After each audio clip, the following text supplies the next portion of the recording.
प्रयत्न केले पण भाग्यात आले नाही. आपल्या सगळ्यांचे प्रयत्न किती आहेत माहीत नाही, पण आपलं भाग्य मात्र चांगलं आहे की आपल्याला राम जन्मभूमी मंदिरामध्ये अयोध्येमध्ये प्रभू रामचंद्र गर्भगृहामध्ये विराजमान होताना तत्क्षण पाहायला मिळते. भूमिपूजनही पाहायला मिळालं आणि मंदिरातला प्रवेशही पाहायला मिळाला. तिथे कोण पक्ष काय कशाचा विचार करू नका, राम म्हणून त्या सगळ्या गोष्टींचा विचार करा. आपल्या सगळ्यांवर प्रभू रामचंद्राची कृपा आहे म्हणून आपल्याला आयुष्य त्या ठिकाणी मिळालं आहे. आणि आज हा 22 तारखेचा मोठा आनंदोत्सव आपल्याला सगळ्यांना साजरा करायचा. एरवी आपण गुढीपाडव्याच्या दिवशी गुढीपाडवा केलाय आणि दिवाळीच्या दिवशी दिवाळी केली. या वेळेला मात्र आपल्याला गुढीपाडवा आणि दिवाळी एका दिवशी करायची. सकाळी गुढ्या उभारायच्या आहेत आणि संध्याकाळी दीपोत्सव करायचा आहे. सडा रांगोळी, आपल्या घरदार परिसर स्वच्छ करायचा आहे. गाव आपोआप स्वच्छ होईल. प्रत्येकानं ज्याचा परिसर स्वच्छ केला की आजूबाजूचं गाव आपोआप त्या ठिकाणी स्वच्छ होणार आहे.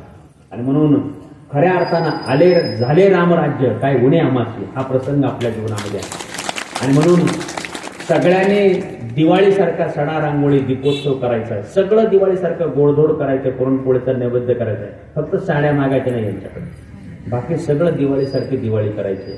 गावामध्ये सार्वजनिक पद्धतीनं हनुमंतराच्या मंदिरात आपल्या ग्रामस्थांनी काही नियोजन त्या ठिकाणी केलं असेल, अशा प्रकारचं भव्यदिव्य नियोजन आपण करायचं आहे. आणि म्हणून हा अनमोल क्षण आपण मोठ्या आनंद उत्साहानं त्या ठिकाणी 22 तारखेला साजरा करावा अशी विनंती करतो.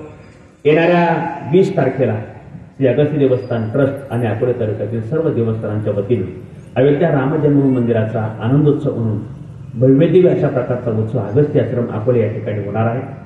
समाज प्रबोधनकार श्री हरिभक्तीपरायण निवृत्ती महाराज जुन्नरकर महाराजांचं कीर्तन आणि पुन्हा महाराजांच्याच वतीनं सगळ्या उपचारांच्या करता त्या ठिकाणी अन्नदानाची सोय करण्यात आलेली आहे. आपण सगळ्यांनी त्याही वेळेला अगस्ती आश्रमावर 20 तारखेला संध्याकाळी 6:30 वाजता कीर्तनाला यायचं आहे. या ठिकाणी 22 तारखेला संध्याकाळी दीपोत्सव होणार आहे. पण सगळ्यांनी याही कार्यक्रमाच्या ठिकाणी लाभ घ्यावा अशी आपल्या निमित्ताने विनंती करतो. या ठिकाणी थांबतो. रामकृष्ण हरी.